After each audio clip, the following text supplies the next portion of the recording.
Welcome back to another technical deep dive here in the debug zone.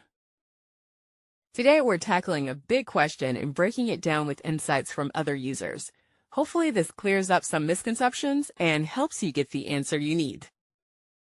So buckle up, stay a little curious, and let's jump right in.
And that's a wrap.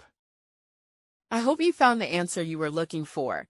If you did, take a second to hit that subscribe button. It really helps out.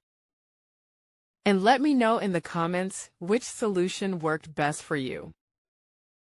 See you next time in the debug zone.